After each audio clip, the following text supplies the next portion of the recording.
Hey guys, Sharpend here. In this video I'm going to show you how to turn this sine wave loop into digital wind chimes that sound something like this.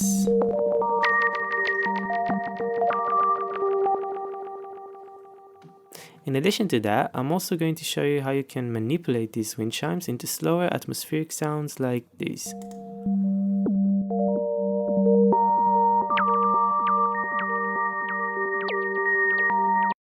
So in this video we're going to be making digital wind chimes using both Serum and Massive X.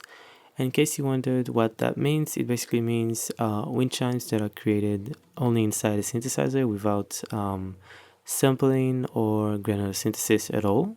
And the first thing you need is to choose a chord or a scale that you like to have your wind chimes in.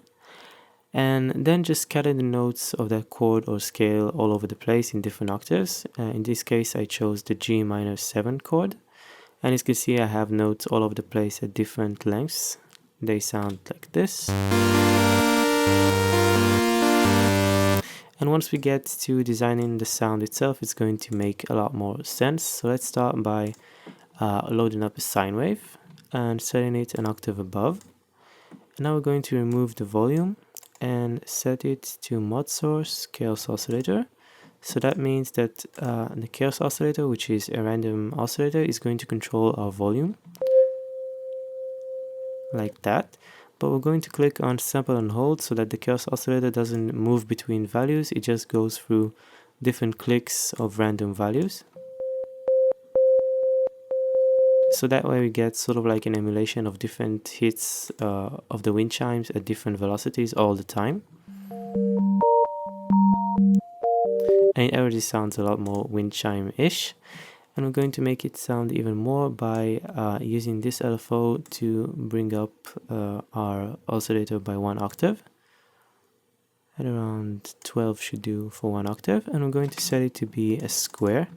So it goes from 1 octave to the octave above in one cut. And we're going to set it to a bar. Something like that. Now we're going to add another LFO that is going to modulate our fine tuning by a bit so that we can get some nice vibrato. And let's remove the BPM setting and set it to be pretty fast. Something like this should be fine. And then we're going to add another LFO on the chorus pitch. And we're going to set it to be in only one direction and to be fairly low. And now we're going to set it to be really sharp like this and at a low rate so that we get another click.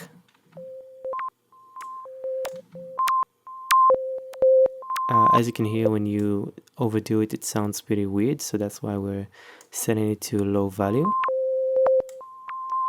And that way we get clicks from our chaos oscillator and another click from our LFO here. And altogether we get this sound. And now to make it sound more like wind chimes that often overlap in notes and play a lot of notes really fast, we're going to add a fast delay, something like 16th notes, and then something like 8th notes. Try to just mess around with something that doesn't collide with one another. So eighth notes do collide with 16 notes, they're inside each other, but I've added the triple half note so it's not going to collide and it's going to create more interesting and more complex rhythms that way. And set the feedback to be pretty way up, increase the mix, maybe set it to ping pong mode, and it should sound something like this. We can even lower the BPM to get a different result.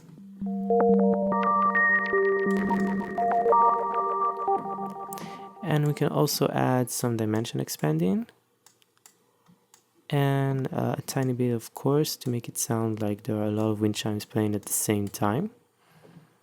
I'm going to open up the low pass filter on the chorus and just keep it as it is.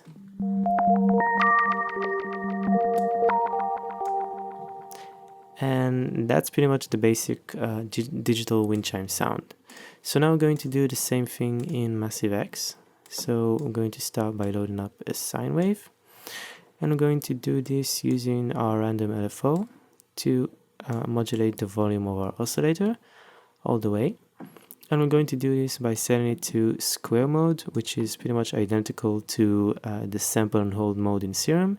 And I'm going to go with audio noise because it creates some really nice movement, but it's super fast, so it can create some weird artifacts. So that's why I'm setting the rate to be the lowest as possible.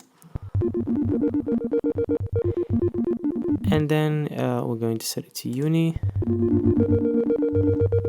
And we're going to mess with the amp jitter and frequency jitter to create a nicer sound.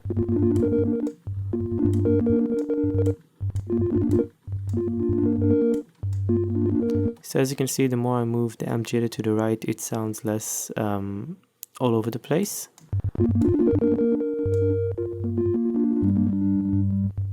And maybe you can bring it back to bi mode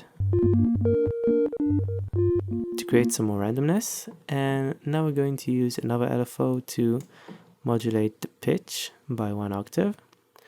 We're going to choose square mode, and we're going to sync it, something like this.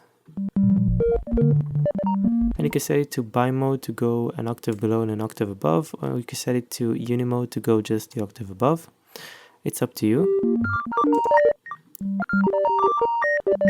I personally don't like the low notes, so I'm going to set it to uni mode so that it only goes up an octave. And then we can also use the random LFO to modulate the phase of our oscillator. That's going to create some slight detuning between different notes, but it's going to be really subtle. So it's not like a detune that you can hear really. And we're going to also low pass it because for some reason Massive X sine wave isn't completely a sine wave. It also has some additional frequencies. So now that we've removed them, it sounds a lot smoother and clean. And now we can add some vibrato as well using another LFO, and like around 0.25 is great. We can increase the rate by a bit. And then a cool trick that I like to do in Massive is that if you choose the flanger on the cross astral mode and you set the time to be really fast, you get a delay that also sounds reverbed.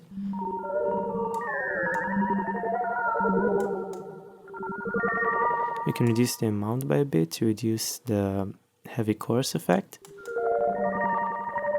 And that way we get some nice reverb that's also made out of a really fast delay. You can control it using the feedback.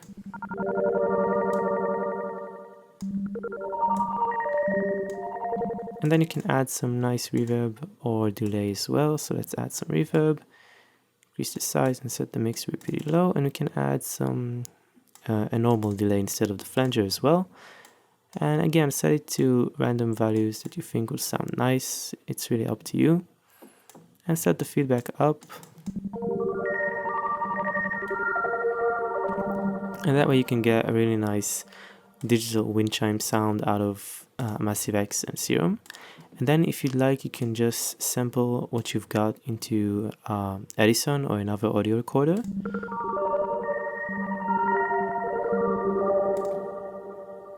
And then you can pitch it down an octave to get slower wind chimes. And if you do plan to do that, you can just pitch up your main patch by a lot, like for example by 2 octaves more than you'd like it to be. Then just sample it.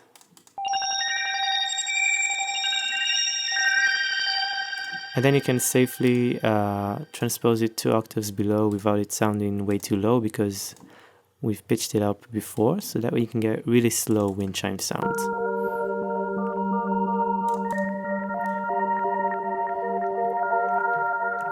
And that is pretty much it. If you found this tutorial helpful, make sure to give it a thumbs up and let me know in the comments below what subject you want me to cover up next time.